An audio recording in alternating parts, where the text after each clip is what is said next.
3월 29일 교회 소식입니다. 오늘 예배에 참석하신 모든 분들을 주님의 이름으로 환영하고 축복합니다. 우리 밝은 교회는 성경적인 교회인 신약교회 회복을 위해 영혼을 구원하여 제자 삼는 삶을 교회의 존재 목적으로 품고 있습니다. 오늘 예배를 통해서 구주이신 예수님을 만나시고 하늘의 복 많이 받으세요. 2026년 사역 휴어입니다. 다 같이 읽겠습니다. 시작. 살리시고 채우시는 하나님만을 바라봅니다. 성찬식이 있습니다. 일시는 3월 29일 주일이고 담당은 황혁규 목자, 박규성 목자입니다. 예수 영접 모임이 있습니다. 일시는 3월 29일 주일 점심시간이고 담당 목장은 어울림 목장입니다. 담당은 송미영 사모입니다. 고난주간 저녁 기도회가 3월 30일 월요일부터 4월 3일 금요일까지 저녁 8시에 있습니다. 주제는 살아나리라입니다. 담당은 최병기 목자입니다. VIP와 함께하는 부활절 감사 예배가 4월 5일 주일에 있습니다. 담당은 예배사역부입니다. 세례식이 있습니다. 일시는 4월 5일 주일 2부 예배이며 세례자는 손정호 형제이고 담당은 담임 목사님입니다. 교회 대청소가 있습니다. 일시는 4월 11일 토요일 오전 8시 30분이고 섬김은 모든 목장 식구들 참여입니다. 담당은 이한수 목자입니다. 예배의 복이 신앙의 회복입니다. 주일 연합 예배, 누가복음 시리즈 8, 수요 예배, 정말훈련 29, 회복과 하나됨. 설교 동영상을 보며 말씀의 삶을 살려고 노력합니다. 설교 동영상으로 VIP와 결석한 목원들을 섬깁니다. 돕는 기도 부탁드립니다. 주님, 26년도에는 살리시고 채우시는 하나님만을 바라보며 살아가도록 도와주시옵소서. 주님, 우리 모든 성도들이 정시기도와 말씀 묵상을 통하여 성령님의 인도를 받으며 살아가도록 도와주시옵소서. 주님, 기도와 섬김으로 목장마다 1년에 한 명의 VIP가 세례받고 두 목장이 분가하도록 도와주시옵소서. 주님, 다음 세대가 건강하게 세워지도록 도와주시옵소서. 주님, 밝은 교회 식구들에게 하나님과의 만남의 복을 내려주시옵소서. 교회 청소섬김 목장입니다. 3월 28일은 미얀마 목장, 4월 4일은 꿈꾸는 목장에서 섬겨주시겠습니다. 교회 중식 섬김 목장입니다. 3월 29일은 대학원 목장, 4월 5일은 주닮은 목장에서 섬겨주시겠습니다. 항상 교회를 섬기시는 밝은 가족들이 자랑스럽습니다. 금주의 한마디는 교회를 아름답게입니다. 매년 4월이 되면 봄맞이 교회 대청소로 교회 구석구석을 청소하며 교회를 아름답게 가꾸는 시간을 가집니다. 올해는 4월 11일 토요일 오전 8시 30분에 모여 함께 청소하려고 합니다. 모든 밝은 가족들이 함께 모여 즐거운 섬김의 시간이 되었으면 합니다.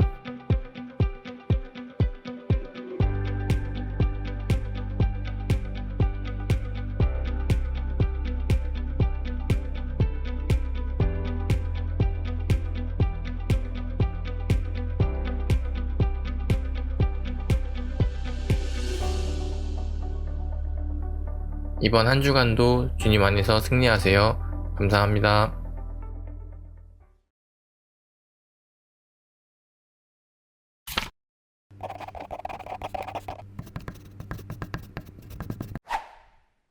아, 1년에 한 2번 정도는 저희 교회 어르신들을 저희 가정에 초대해서 같이 목장 모임을 합니다. 식사를 대접하고 또 간식을 나누고 또 삶들을 또 나누고 어떻게 사시는지 또 이렇게 시간들을 보냅니다. 지난주 목요일 날도 은혜 목장 우리 어르신들과 함께 은혜 목장은 저희 가정에서 이렇게 드리게 됐는데 오랜만에 저희 집에 오셔서 같이 식사하시고 또 나누는 시간들을 가지셨어요. 요즘은 우리 은혜 목장 어르신들이 주일이 되면 굉장히 바쁩니다. 왜냐하면 식사 끝나면 바로 상 공부를 해야 되거든요.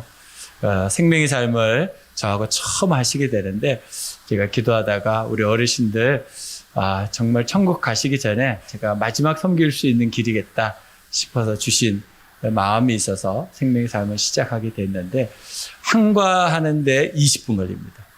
기적과 같은 일이 있는데 우리 어르신 중에 한 분이 그런 얘기를 하시다가 목사님 내가 생명의 삶 공부하는 거 너무 좋은데 숙제를 해내려고 하다 보니까 15년이나 늙은 것 같습니다.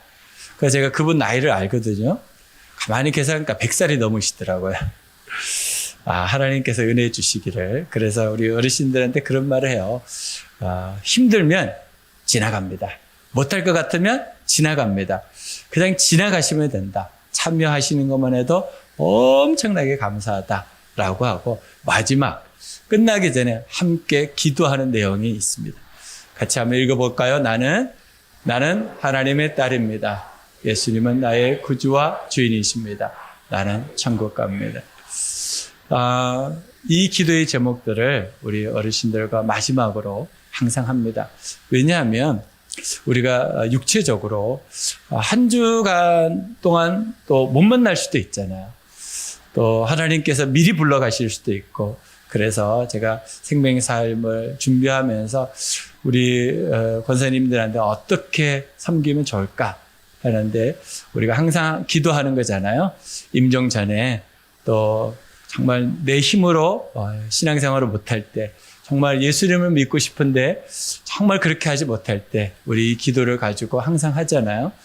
그래서 끝나기 전에, 상품고가 끝나기 전에 이 기도를 계속 반복해서 하고 있습니다. 우리 권사님들이 힘을 내어서 잘 정말 천국을 소망하고 나아갈 수 있도록 여러분 꼭 기도해 주시고, 만나면 꼭 손잡아 주시고 힘내시라고. 또 더 좋아하는 거는 다른 것보다 예쁘다고 하면 좋아하시더라고요. 여자일 수밖에 없어요. 그래서 여러분 꼭 그렇게 격려해 주시고 축복해 주시기를 부탁드립니다. 오늘 주제입니다. 복음은 하나님 나라이다. 복음은 하나님 나라이다. 시작.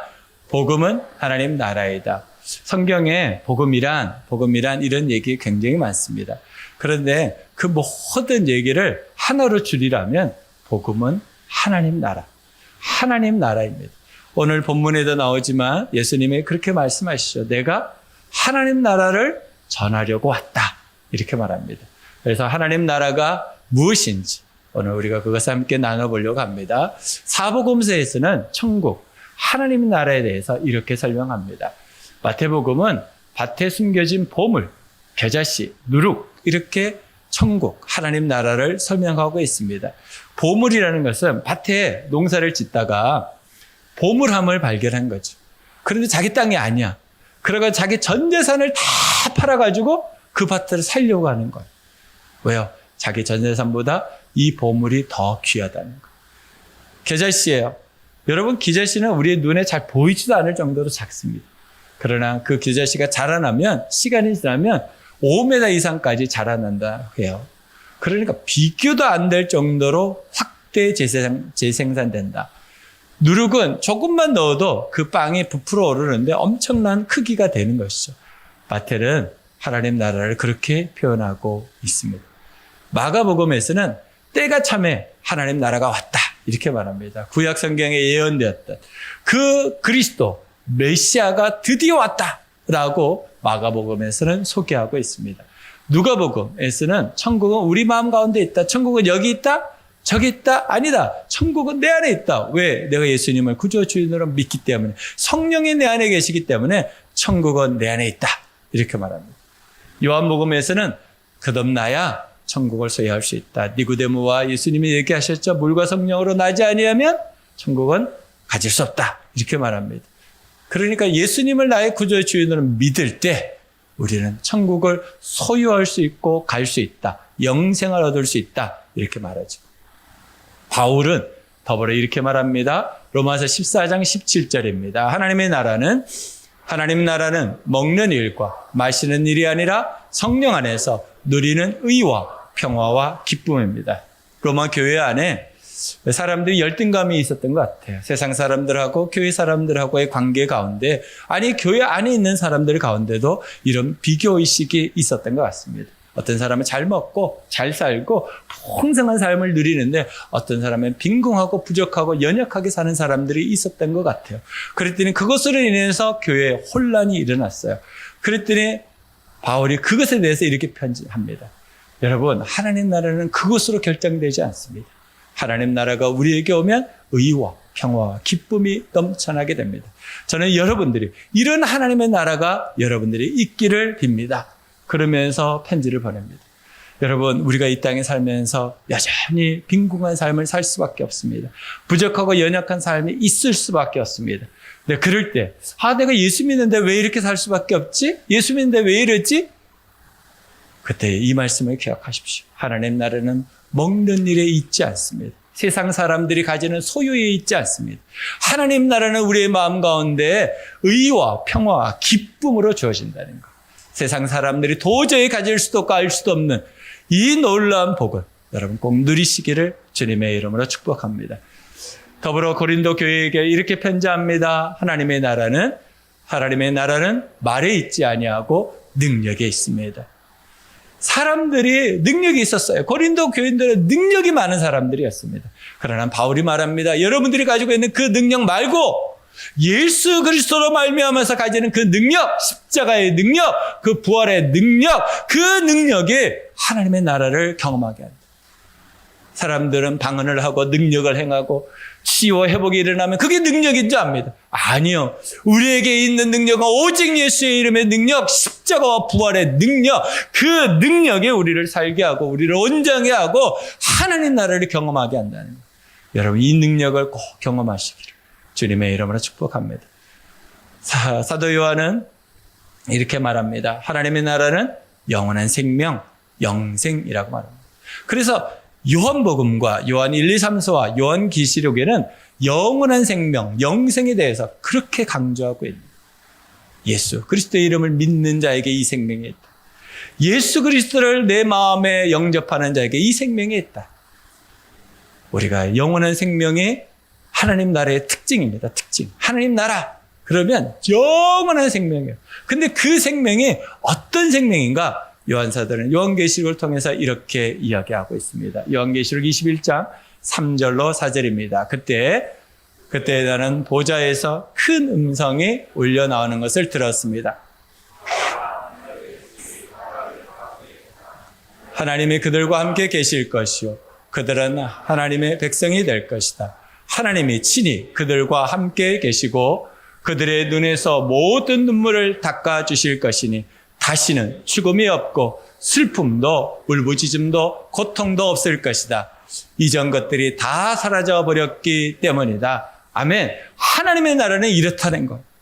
영생만 있는 것이 아니고 우리에겐 다시 눈물이 없을 것이고 죽음이 없을 것이다. 그런 공포가 우리를 장악하지 못할 것이다. 슬픔도 없다, 괴로움도 없다, 고난도 없다, 고통도 없다. 이게 하나님의 나라라고 우리에게 말합니다. 여러분, 이 하나님의 나라를 어떻게 소유합니까? 예수님을 나의 구주와 주인으로 믿을 때만 소유합니다. 다른 길은 없다고 말하는 것이죠. 그래서 우리가 오직 예수라고 말하는 것은 이 길만이 천국으로 가는 길이기 때문에 여러분, 이 하나님의 나라를 소유하시기를 주님의 이름으로 축복합니다. 하나님 나라는 바울이 이렇게 정리했습니다. 이미와 아직의 하나님의 나라다. 이렇게 말하죠. 예수님의 초림으로 이미 왔지만 예수님의 재림 때까지는 아직 완성되지 않았다. 우리는 현재 공전의 시대를 살고 있다. 그래서 예수를 믿고도 고통이 있고 고난이 있고 힘들고 병드는 일들이 눈물 나는 일이 있는 이유가 여기 있습니다. 아직 천국이 완성된 게 아닙니다. 우리가 이 땅에 사는 동안은 여전히 햇볕을 받아야 되고 비를 맞아야 되고 바람 맞아야 됩니다. 여전히 우리는 고통을 받아야 되고 어려운 일을 당해야 됩니다. 하지만 우리 안에 의와 평화와 기쁨은 존재합니다. 하나님께서 우리에게 주시는 선물이죠. 하나님 나라를 우리에게 주신 이유가 무엇입니까? 예수로 말미암아 그 천국을 미리 경험하도록 하신 거죠. 여러분, 예수를 믿는다는 것은 상상할 수도 없는 기쁨을 누리는 것입니다. 예수를 믿는다는 것은 우리가 기대하지도 않았던 놀라운 은혜가 우리에게 넘친다는 것입니다. 여러분, 이 천국을 꼭 소유하시기를 주님의 이름으로 축복합니다. 누가가 증언합니다. 예수님께서 이 땅에 오셔서 하나님 나라를 선포하실 때마다 항상 드러났던 일이 뭐인가? 예수님은 성령의 인도를 받고 살았다는 거예요. 이 성령의 인도는 우리도 받고 삽니다. 왜 그러냐면 천국이 우리에게 임했다는 증거입니다. 성령이 우리에게 임하시면 우리에게 능력이 나타납니다. 예수 이름으로 기도하게 됩니다. 힘들고 어려울 때마다 주여, 아버지, 예수님, 성령님 도와달라고 말하게 됩니다. 이게 무슨 의미입니까? 성령님이 내 안에 계시다는 겁니다. 어느 때에는 말할 수 없는 고통이 있습니다. 말도 할 수 없습니다. 신음밖에 할 수 없습니다. 그때 우리에게 하나님의 찬양을 부어주시고 예수 그리스도께서 믿음을 부어주시고 우리가 다시 일어날 수 있는 새 힘을 공급하는 것, 이것이 성령의 임하심입니다. 하나님의 나라가 우리에게 왔다는 것이죠. 우리가 이렇게 공동체 안에서 예배드리며 하나님께 나아갈 수 있다는 것이 무엇입니까? 성령의 인도함 때문입니다. 성령의 인도하심이 아니면 우리는 이 자리에 올 수 없습니다. 여러분 확신하십시오. 내 안에 성령 하나님이 함께 계시고 하나님 나라가 임했다는 것을 확신하시기 바랍니다. 예수님의 하나님께 영광이 되는 섬김을 하셨습니다. 영광이라는 것이 무엇입니까? 하나님을 미소 짓게 하는 기쁨이 영광이라고 그랬잖아요. 예수님이 하시는 일들마다 하나님이 미소 지으셨어요. 하나님이 기뻐하셨다는 거예요. 그러니까 우리도 그렇게 사는 거예요. 우리도 하나님이 기뻐하시는 일, 하나님이 미소 짓게 만드는 일, 그게 영광이니까 그 삶을 우리도 살아보는 것이죠. 예수님은 구약의 말씀대로 순종하고 성취하는 섬김을 사셨습니다. 예수님은 한 번도 자기 뜻대로 사신 적이 없습니다. 자기의 의를 드러내신 적도 없습니다. 하나님의 말씀대로 순종하며 사셨습니다. 왜 그렇게 하셨을까요? 예수님은 하나님을 신뢰했기 때문입니다. 하나님께 영광을 돌려드리고 싶었기 때문입니다. 이것이 우리 성도들이 살아야 될 삶입니다. 우리가 하나님의 말씀대로 사는 이유, 그것은 예수님이 그렇게 사셨고 그것을 하나님이 기뻐하시고 성령의 인도함 받는 사람은 당연히 그렇게 살기 때문입니다. 이사야 성경에 이렇게 말합니다. 61장 1절로 2절입니다.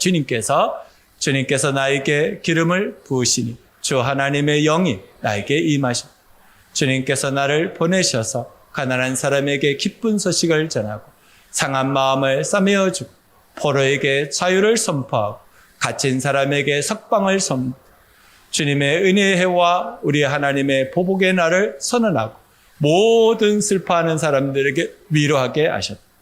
이 말씀이 오늘 누가복음 4장 18절로 19절의 말씀입니다. 예수님은 이사야서 61장의 말씀을 다시금 백성들에게 전하면서 내가 왜 왔는지 아느냐? 나는 하나님 나라를 선포하러 왔다. 하나님 나라가 임하면 가난이 사라진다. 고통이 사라진다. 아픔이 사라진다. 그러면서 우리에게 팔복에 대한 것들을 가르쳐 주셨어요. 세상 사람들이 가지고 있는 기준이 아니고 하나님 나라의 기준을 우리에게 다시 가르쳐 주신 거죠. 우리는 소유가 물질이 있어야 부자인 줄 압니다. 아니요. 우리의 마음에 하나님의 은혜가 임하면 부자가 됩니다.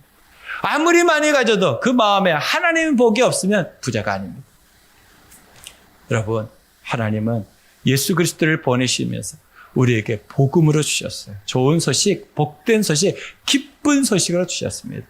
분명히 주님께서 이사야서 61장 1절과 2절 말씀을 우리에게 이루어 주실 겁니다. 여러분 마음 가운데 예수님을 구주 주인으로 믿을 때 이 놀라운 일들은 이루어질 줄로 믿습니다. 예수님의 복음을 거부한 사람들이 있었습니다. 오늘 말씀을 보면 16절부터 해서 나사렛에서 복음을 전합니다. 나사렛이 어디입니까? 예수님이 성장했던 고향과 같은 곳입니다. 그런데 이곳에 있는 사람들이 예수님을 배척합니다. 왜 배척했을까요? 그래서 예수님은 이곳에서 더 많은 기적과 이사를 표적을 보여줄 수 있었지만 행하지 않으셨어요. 이유는 그들이 예수님의 익숙한 사람이었기 때문에 어릴 때부터 봤거든요. 옷 입고 다니지 않은 그 어릴 때 모습, 화장실 가는 것도 보고 밥 먹는 것도 보고 그러니까 제가 갑자기 돌았나? 갑자기 그리스도라고 메시아라고 하니까 그 동네 사람들은 인정할 수가 없었어요. 예수님의 권위를 받아들일 수가 없었던 것이죠. 여러분, 부모 자식 관계가 이렇습니다. 날마다 가까우니까 나중에는 부모들이 이런 말을 할 때도 있습니다. 야, 밖에서 다른 사람들 하는 만큼 나한테도 좀 해봐라. 밖에서는 그렇게 이 바르게 하면서 부모한테는 왜 이렇게 쌀쌀맞냐? 왜 이렇게 존칭도 안 쓰고 왜 이렇게 투정도 많고 왜 이렇게 쌩하냐? 밖에 나가서는 그렇게 생글생글 웃더니 익숙해지면 권위를 무시하게 됩니다. 선입견 때문입니다. 내가 예수 알고 있는데 내가 예수에 대한 정보가 있고 내가 봤는데 이 선입견이 하나님 앞에 순종하지 못하게 만드는 장애입니다. 익숙함도 그렇습니다. 선입견도 그렇습니다. 또 하나는 자존심 때문에. 내가 예수 앞에 무릎을 꿇는다고 헤헤 웃기는 소리 안 해. 내 예수를 아는데 나하고 같이 자랐고 우리 아이하고 동기동창인데 내가 그 아이를 메시아로 믿어? 말도 안 되는 소리지. 이 자존심 때문에 예수님을 받아들이지 않습니다. 그랬더니 그곳에 예수님이 기적을 행하지 않으셨어요. 더 많은 질병에 걸린 사람들을 고쳐줄 수 있는데 고쳐주지 않았습니다. 여러분, 우리가 예수님을 믿을 때 그럴 수 있습니다. 성경을 볼 때 그럴 수 있습니다. 성경을 배우고 나면 나중에 이렇게 말합니다. 내가 본문 아는데 까집니다. 믿지 않습니다. 우리는 믿고 순종하는 데까지 가야 됩니다. 그래야지 하나님의 능력이 우리의 삶 속에 실제로 경험합니다. 수많은 사람들이 10년, 20년, 30년 교회 생활을 합니다. 말씀은 압니다. 거기까지입니다. 주님은 오늘 우리에게 한 가지의 모델을 보여주십니다. 복음을 거부하는 사람들이 있었지만 복음을 순종하는 사람도 있었습니다. 두 사람의 예를 들어서 얘기합니다. 시돈의 사렙다 과부 이야기입니다. 굶어 죽게 됐습니다. 살아갈 수가 없었습니다. 엘리야가 찾아갑니다. 그리고 그에게 이것을 준비하라 저것을 준비하라. 여러분, 이 당시에 이 사렙다 과부라는 여인을 여러분 구체적으로 아셔야 됩니다. 여인입니다. 그 당시에는 여자를 사람 취급하지 않을 때입니다. 뿐만 아니라 과부입니다. 더 취급을 하지 않았습니다. 누구도 그를 도와주지 못할 때입니다. 그런데 주님은 선지자를 보내십니다. 그리고 그를 도와주십니다. 그런데 문제는 사렙다 과부가 순종했다. 순종했다는 것. 더 크게 나가서 시리아 나아만 장군 이야기를 우리는 압니다. 문둥병으로 고통받고 있었습니다. 외국인입니다. 적국입니다. 그런데 선지자의 말에 순종해서 옷을 벗고, 여러분, 전장에서 장군이 무장 해제를 한다? 말도 안 되는 일입니다. 그러나 옷을 벗어야 된다. 나아가서 물속에 몸을 담궈라. 그랬을 때 나아만이 그대로 순종합니다. 그랬을 때 그 몸이 깨끗해졌다 그랬습니다. 여러분, 이들에게 없는 것이 있었습니다. 익숙함이 없었습니다.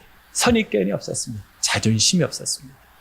여러분, 왜 우리 하나님께서 그렇게 우리를 사랑하시고 우리에게 응답하기를 원하시는데 왜 우리의 삶에는 그런 응답이 없을까? 여러분, 생각해 보십시오. 우리가 너무 하나님하고 익숙해진 거 아니겠습니까? 선입견을 가지고 안다까지만 가는 거 아니겠습니까? 하나님 앞에 순종하고 그 말씀 앞에 나갈 때 주님은 우리 가운데 좋은 일을 행하십니다. 그게 복음입니다. 하나님은 우리에게 하나님의 나라가 우리의 삶 가운데 구체적으로 임하기를 원하신다라는 것이죠. 예수님의 3대 사역을 우리가 사도행전 누가복음 4장을 보면 세 개의 일들을 행하시네요. 첫 번째는 귀신을 쫓아내십니다. 귀신들이 쫓겨나갑니다. 이 시대에만 귀신이 있습니까? 지금도 있습니다. 온갖 질병을 치유하십니다. 그 시대에만 질병이 있었습니까? 지금도 질병이 있습니다. 주님께서 하시겠다 하시면 질병도 치유하십니다. 하나님 나라 복음을 전하셨습니다. 이 세 가지의 일들을 예수님께서 이사야서 61장 1절로 2절 말씀을 순종하여 주님께서 예수님에게 보여주신 것입니다. 지금도 여전히 이 일은 유효합니다.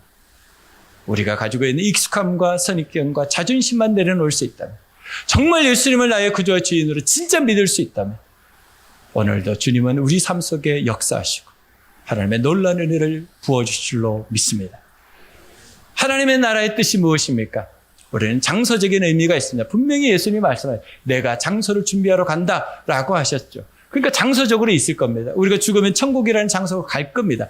그러나 사복음서에서 말하는, 또 서신서에서 말하는 하나님 나라의 뜻, 원래의 뜻을 찾아보면 그 뜻은 다스리다라는 뜻이 있어요.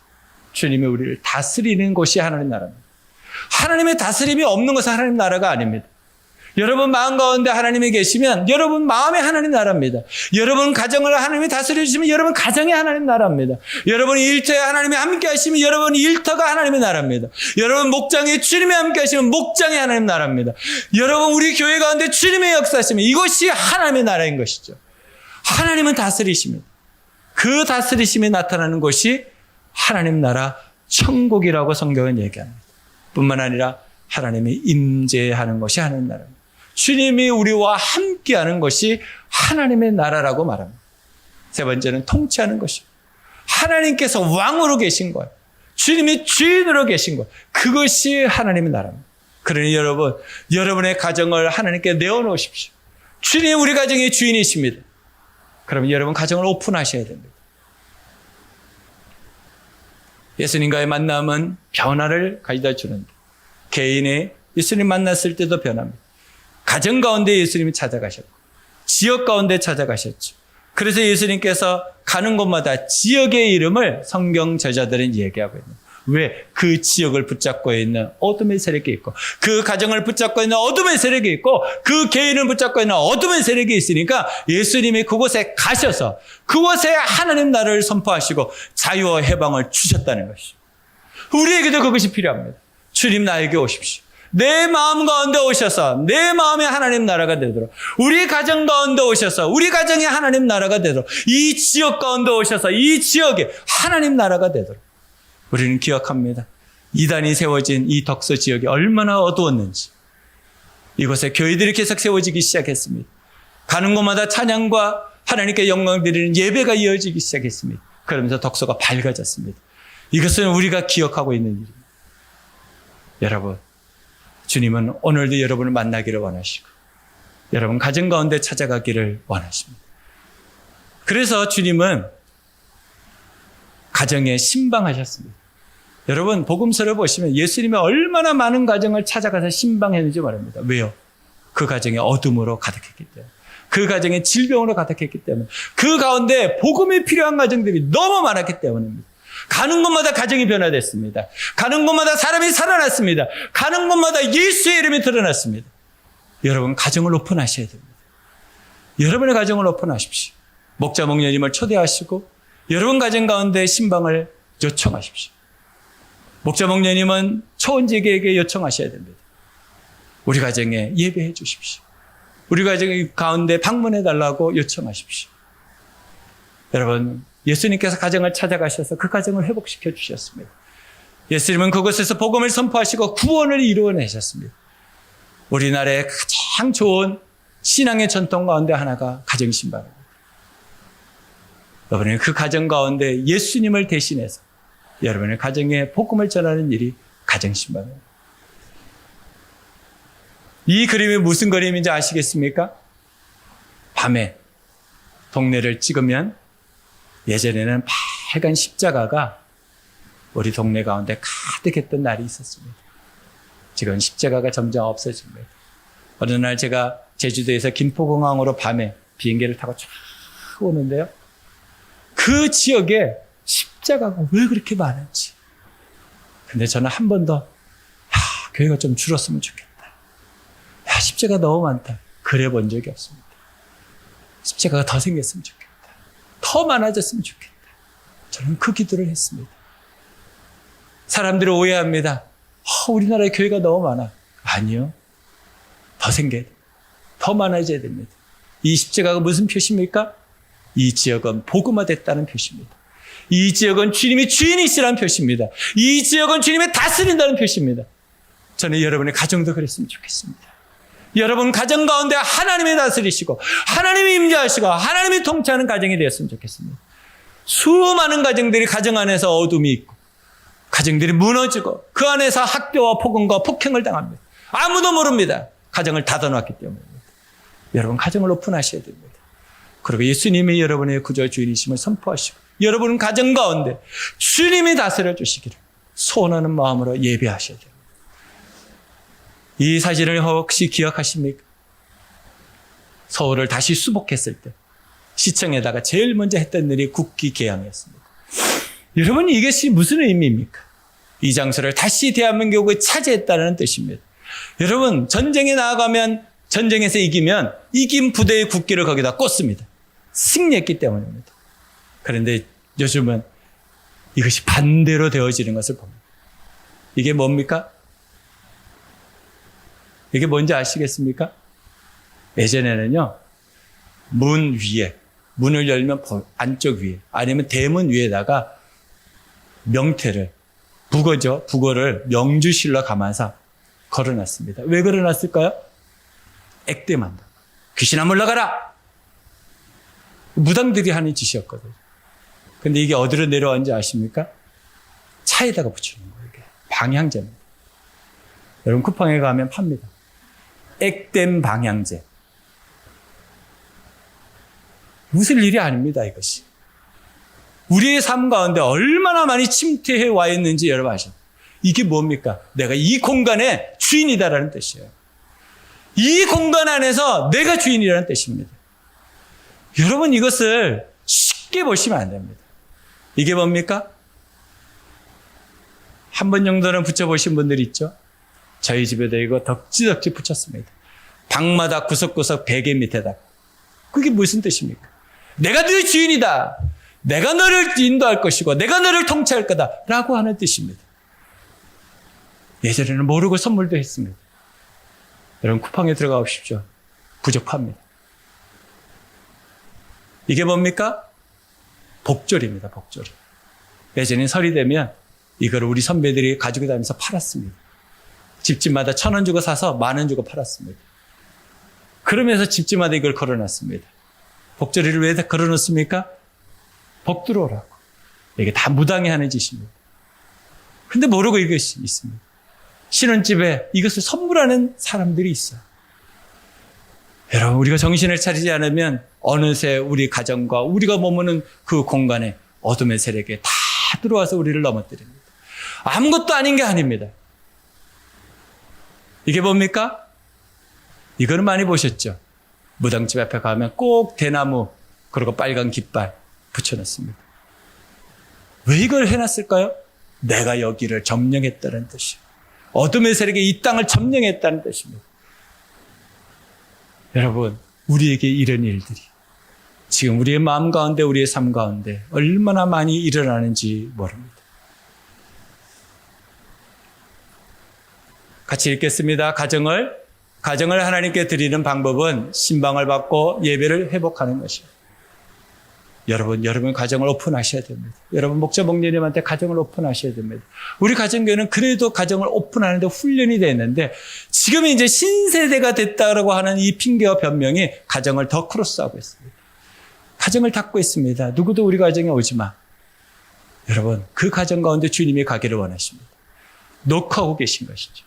여러분 가정을 오픈하십시오. 그 가정 가운데 주님이 복 주실 겁니다. 여러분 가정이 회복되기를 원하십니다. 하나님과 함께 하기를 원하십니다. 가정을 찾아가면 꼭 보이는 것들이 있습니다. 그건 없애야 되는 것들이거든요. 근데 본인들은 모릅니다. 이게 뭔지도 모르고 그냥 달고 있습니다. 어느 집사님 때 갔더니 달마상을 붙여놨더라고요. 그게 뭔지도 모르고 그걸 붙여놨더라고요. 이거 비싼 거라고. 비싸든지 말든지 버려야 돼. 우리가 모르는 것들이 너무 많습니다. 여러분 가정 오픈하십시오. 주님께서 여러분들에게 함께 하기를 원하십니다. 여러분의 가정이 하나님 나라 되기를 원하십니다. 가정의 은밀한 어둠을 빛 가운데로 드러내는 섬김이 가정 신방입니다. 여러분 목자 목녀님 부탁드립니다. 목원들의 가정을 찾아가십시오. 그리고 그 가정에서 기도하십시오. 가정을 오픈하지 않으면 예전엔 저는 그 집의 문고리를 잡고 기도했습니다. 가정을 오픈하지 않으니까 하나님 이 가정 가운데 주인이 되어 주십시오. 이 가정 가운데 하나님 나라가 충만히 임하게 해달라고 기도했습니다. 여러분 모든 가정이 안전하십니까? 정말 안전하십니까? 그 가정 가운데 어떤 일이 벌어지는지 알고 계십니까? 목자 목녀님 부탁드립니다. 정말 여러분의 가정들을 여러분 지키셔야 됩니다. 초원지기님, 목자 목님 가정을 신방하셔야 됩니다. 그 가정 가운데 예배가 회복되어지고 하나님 나라가 임하도록 기도하셔야 됩니다. 그럴 때 하나님이 우리 가운데 놀라운 은혜를 베풀어 주시고 복의 복을 부어주실 줄로 믿습니다. 디모데후서 4장 16절로 18절입니다. 내가 처음 나를 변호할 때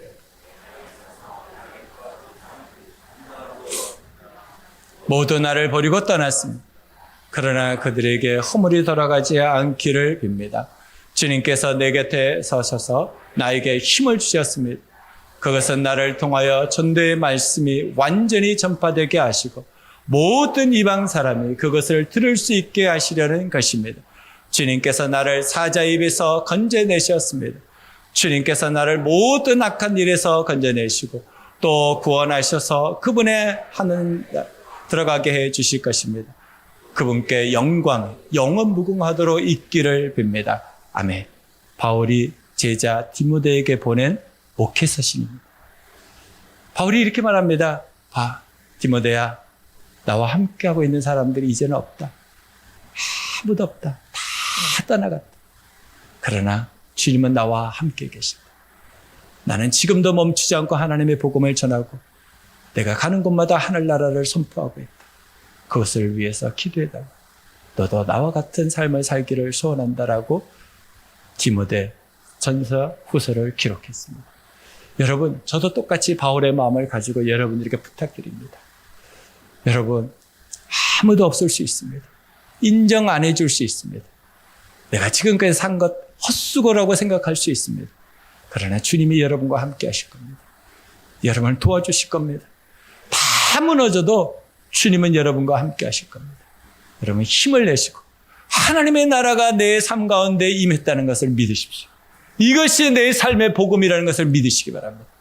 그리고 여러분 가정 가운데 하나님이 주인 되시도록 오픈하시고 예배하시고 찬양하시고 기도하는 가정이 되시기를 주님의 이름으로 축복합니다.